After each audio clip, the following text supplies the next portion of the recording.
अखिलेश बोले मठाधीश और माफिया में नहीं होता है कोई फर्क। साधु संतों में भारी आक्रोश, बुरे फंसे अखिलेश यादव। अखिलेश के सांसद बोले मस्जिद का मौलाना भी माफिया।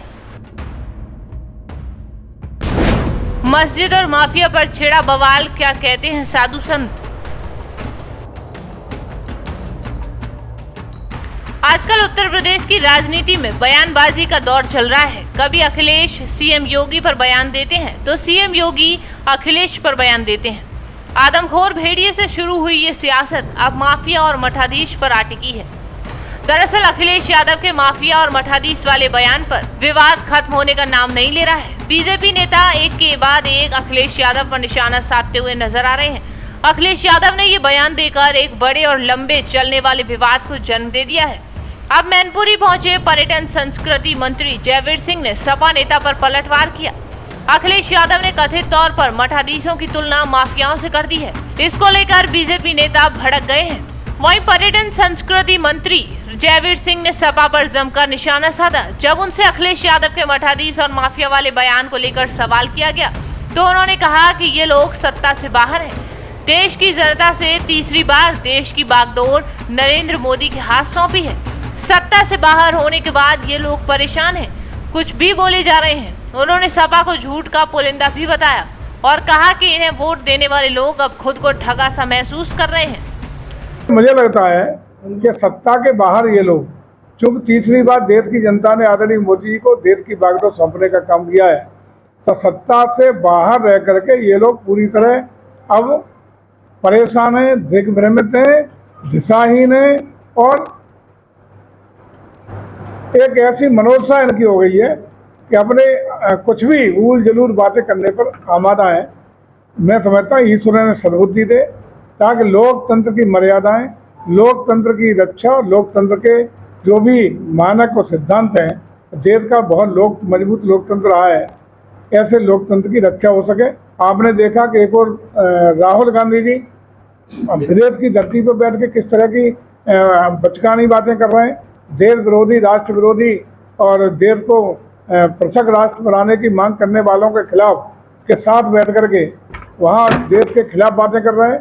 और वहीं उत्तर प्रदेश में बेबुनियाद बातें, बेसिर पैर की बातें, अपराधियों को संरक्षण देने की बातें, अपराधियों के साथ खड़ा होने की बातें, बल्कि ऐसा व्यवहार अखिलेश जी कर रहे हैं जैसे कि गिरोह के सरगना यही हो। ये आप देख रहे हो, चाहे अयोध्या की घटना हो, कन्नौज की घटना हो या विभिन्न घटनाएं हो, चाहे सुल्तानपुर की घटना हो, जिस तरह के बातें, जिस तरह के लगातार वक्तव्य और ट्वीट अखिलेश जी के आ रहे हैं, मैं समझता हूँ कि कोई भी समाज का भला व्यक्ति उस बात को अच्छा महसूस नहीं कर रहा। लगातार एनकाउंटर को लेकर सवाल उठा रहे हैं कि छोटी-छोटी बातों में लोगों को जान दी जा रही है, पूरा पुलिस विभाग को साजिश करने में जुटा हुआ है। देखिए, आप हम सब जानते हैं, पूरा प्रदेश जानता है कि 12 से 17 की अखिलेश जी की सरकार हो या समाजवादी पार्टी का मूल चित्र हो, जितना बड़ा अपराधी उतना बड़ा समाजवादी, हमेशा संरक्षण न देने का काम किया है। और जब भी किसी अपराधी के खिलाफ कोई प्रभावी कार्रवाई उत्तर पुलिस करती है, तब दर्द अखिलेश जी और समाजवादी पार्टी को होता है। आज भी अपराधियों के खिलाफ एनकाउंटर की बात हो या कन्नौज की घटना को आप देख लें, अयोध्या की घटना को देख लें या अन्य घटनाओं को देख लें, जहाँ जहाँ घटनाएं हुई हैं और जो सीधे दोषी पाए गए हैं, तो समाजवादी पार्टी के सीधे इनके जुड़े हुए लोग, सीधे इनसे संरक्षित लोग सीधे दोषी पाए गए हैं। इसका मतलब साफ है कि अपराध और अपराधियों से सीधा संपर्क और संबंध समाजवादी पार्टी उनके नेताओं को बना हुआ है। अखिलेश यादव का कहना है जात विशेष को टारगेट कर रही है भाजपा और वहीं कुछ अपने खास लोगों को क्लीन चिट देती है कार्रवाई करने के लिए। लेकिन निश्चित रूप से जात विशेष को भी नहीं, जात विशेष के अपराधियों को अगर संरक्षण देने का कोई काम करता है समाजवादी पार्टी करती है।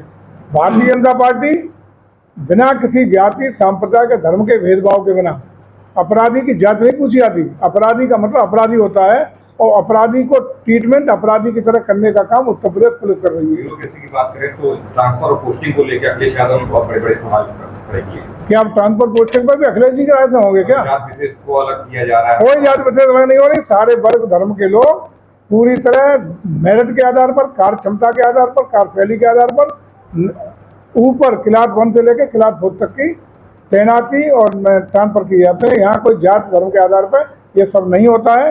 चूंकि अखिलेश जी को अपना 12 से 17 के बीच में यही सब करते रहने का अनुभव रहा है, इसलिए वो ऐसी बातें करते हैं।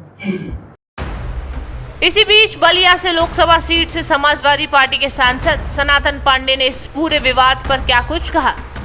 वो कहते हैं कि अगर प्रदेश के मंदिर मस्जिद में रहने वाले लोगों के संरक्षण में अपराध फल फूल रहा है, उसके संरक्षण में गलत हो रहा है, तो वो माफिया है। सपा सांसद ने आगे कहा कि मठ हो, मंदिर हो या फिर मस्जिद हो, अगर वहां रहने वाला या उसके संरक्षण में अपराध फल फूल रहा है तो समाजवादी पार्टी उसका विरोध करती है। अगर मौलाना भी गलत कर रहा है तो वो भी माफिया है। इसी दौरान सपा सांसद ने यह भी कहा कि मौलाना अगर नमाज पढ़ रहा है, बच्चों को शिक्षा दे रहा है, तो वो माफिया नहीं है। आपको बता दें कि इससे पहले अखिलेश यादव पर यूपी के डिप्टी सीएम ब्रजेश पाठक ने भी करारा हमला बोला था। उन्होंने अखिलेश को माफिया की कब्र पर फातिया पढ़ने वाले लोग बताया था। अखिलेश यादव को जवाब देते हुए ब्रजेश पाठक ने कहा था कि अखिलेश यादव को मठ और मंदिर और माफिया में कोई भी फर्क नहीं पता। वो लोग माफिया की कब्र पर फातिया पढ़ने वाले लोग हैं। सपा के डीएनए में अपराध और माफिया है। डिप्टी सीएम ने आगे कहा कि सपा की सरकार जब जब आई, अपराधी माफिया संरक्षण पाते रहे हैं। हमारी सरकार में अपराध के प्रति जीरो टॉलरेंस है। एक व्यक्ति मारा गया, अब जाति के आधार पर समाजवादी पार्टी उसके समर्थन में खड़ी हुई है।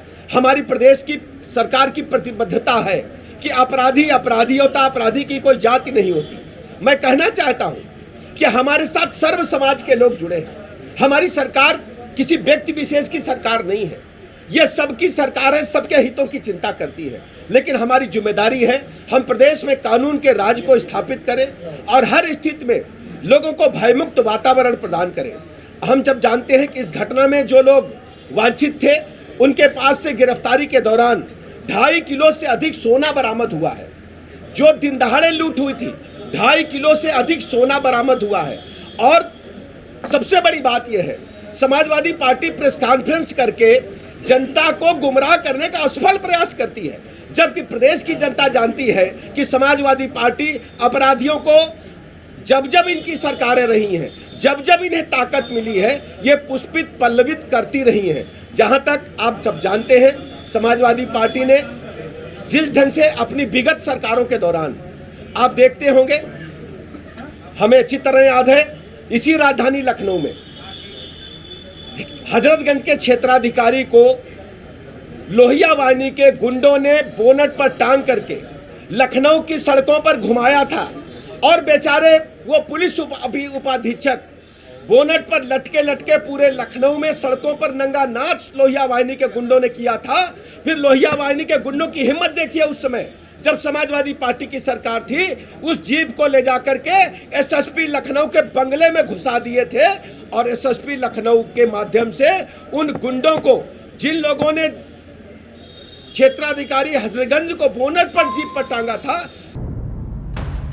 वहीं अखिलेश यादव सुल्तानपुर एनकाउंटर को लेकर कहते हैं कि बीजेपी ने उत्तर प्रदेश को फर्जी मुठभेड़ों की राजधानी बना दिया है। उन्होंने कहा कि एनकाउंटर को लेकर की झूठी कहानी भी पढ़ी जा रही है, झूठे एनकाउंटर भी हो रहे हैं, रात में उठाकर मार दिया। सरकार की होशियारी देखिए, चप्पल में एनकाउंटर हो रहा है। अखिलेश ने आरोप लगाए कि उत्तर प्रदेश में कई मुठभेड़ों पर उंगलियां भी उठ रही हैं। सरकार ने कई मुठभेड़ों में पीडीए परिवार के लोगों को निशाना भी बनाया है। इसी दौरान अखिलेश यादव ने कहा कि मठाधीश और माफिया में कोई ज्यादा अंतर नहीं है। इसी टिप्पणी पर अब सियासी हंगामा भी चल रहा है। व्यक्ति नहीं है जो न जानता हो कि भारतीय जनता पार्टी की सरकार में झूठे एनकाउंटर हो रहे हैं, हत्या की जा रही है। जो मंगेश यादव की हत्या हुई है, गांव से लेकर के आसपास के लोग जानते हैं कि पुलिस रात में आई थी, उठा ले गई, पुलिस उठा करके लेके गई एसटीएफ। और सोचिए आप कैसी कहानी गढ़ी गई कि उसके पास नया बैग था, अमेरिकन टूरिस्ट बैग बताया गया, और जब बैग खोला गया तो उसमें भी कपड़े नए मिले शोरूम से खरीदे हुए। और जो मोटरसाइकिल मिली, सुनने में आ रहा है कि जो मोटरसाइकिल जिसकी चोरी हुई थी, कई दिनों बाद एफआईआर लिखी गई और उसके घर परिवार के लोगों के, मां का इनको दर्द समझ में नहीं आ रहा, बहन के आंसू नहीं समझ में आ रहे हैं। और सोचिए कैसा दिमाग इनका, सरकार ने कैसी होशियारी दिखाई कि चप्पल में इनकाउंटर कर दिया। बताइए आप, कैसा दिमाग है इन लोगों का, क्या होशियारी दिखाई। कौन नई तस्वीर देख करके बता सकता है कि ये झूठा इनकाउंटर हुआ था।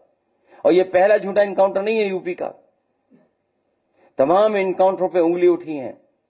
जिस समय पहला इनकाउंटर नोएडा में जिम इंस्ट्रक्टर को हुआ था, उस समय भी हम लोगों ने कहा था कि पुलिस वालों ने लूटने के लिए, दबाव बनाने के लिए हत्या का प्रयास किया है, और उस समय भी कार्रवाई नहीं हुई है।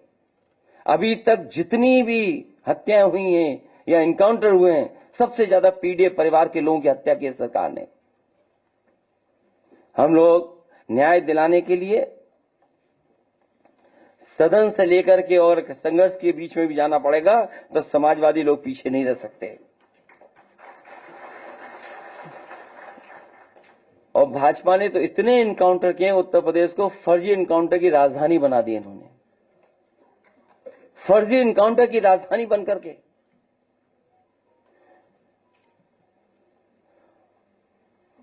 और फिर नकारात्मक दिल वाले, और दिमाग विनाश कर सकता है, विकास नहीं कर सकता। जिसकी सोच नकारात्मक हो और जिसका दिल और दिमाग नकारात्मक हो, वो विनाश ही कर सकता है, विकास नहीं कर सकता। और फिर जो हार्टलेस है उससे उम्मीद भी क्या करनी है। जो हार्टलेस है उससे उम्मीद क्या करें हम लोग। हालांकि वो वीडियो नहीं चलाना मैं चाहता हूं जो जिसमें भाषा क्या इस्तेमाल की गई है। अगर आप कहेंगे तो मैं वो भी चलवा दूंगा, हालांकि वो उचित नहीं है, अनपार्लियामेंट्री वर्ड्स हैं उसमें।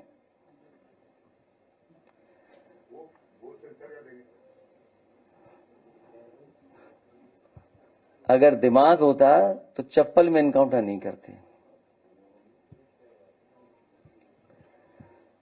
इसलिए जहां ये सरकार लूट कर रही है, वहीं इनकाउंटर करके डराना चाहती है, और केवल बदनाम करने के लिए जानबूझ करके ढूंढ करके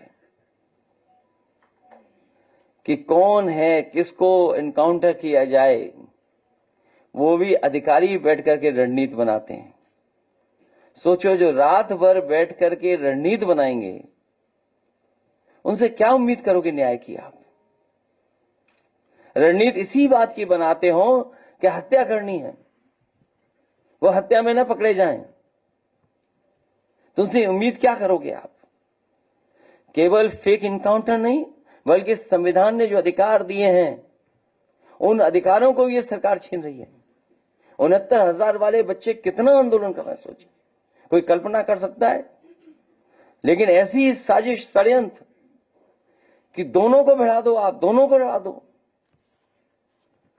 इसलिए भाजपा किसी की सगी नहीं है, न इनकी न उनकी। भाजपा किसी की सगी नहीं हो सकती, केवल उन्हें अपना स्वार्थ सिद्ध होना चाहिए।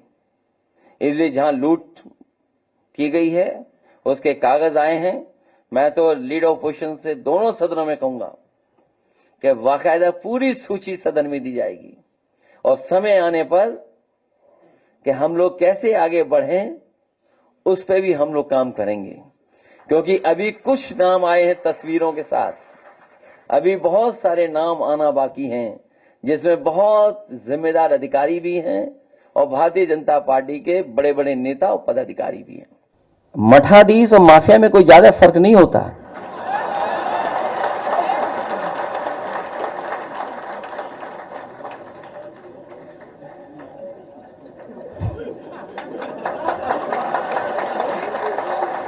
नहीं, अगर आप डिक्शनरी उठा के देख लो भाई, डिक्शनरी तो आपको भी उठा के देखनी पड़ेगी। वहीं बीजेपी के प्रवक्ता हीरो वाजपेयी ने अखिलेश यादव पर मठाधीश माफिया वाले बयान पर जमकर हमला बोला है। उन्होंने कहा है कि सपा प्रमुख लगातार सनातन धर्म को बदनाम करने की कोशिश करते रहते हैं। इसी प्रयास में वो लगातार हिंदू धर्म और संत समाज को लेकर विवादित बयान भी देते रहते हैं। अखिलेश यादव का बयान निंदनीय है। अखिलेश यादव को पूरे संत समाज से माफी मांगनी चाहिए। राजनीति के नीचता की पराकाष्ठा कही जा सकती है अखिलेश यादव के इस बयान को कि जिसने मठाधीश और माफिया की तुलना की है। एक राजनीति में दुष्चरित्र व्यक्तियों को अपना परिवार मानने वाले व्यक्ति से और अपेक्षा भी क्या की जा सकती है। सनातन धर्म से इतनी नफरत, हिंदू धर्माचार्यों से इतनी नफरत और नफरत की पराकाष्ठा सनातन धर्म से, ये डिसमेंटलिंग ऑफ ग्लोबल हिंदुत्व के ऑस्ट्रेलिया, ब्रिटेन आदि के कार्यक्रमों में भाग लेने का परिणाम है। और उत्तर प्रदेश की जनता ठीक प्रकार से जानती है ऐसे माफियाओं के दलालों को और इन्हें ठीक समय पर जवाब देगी।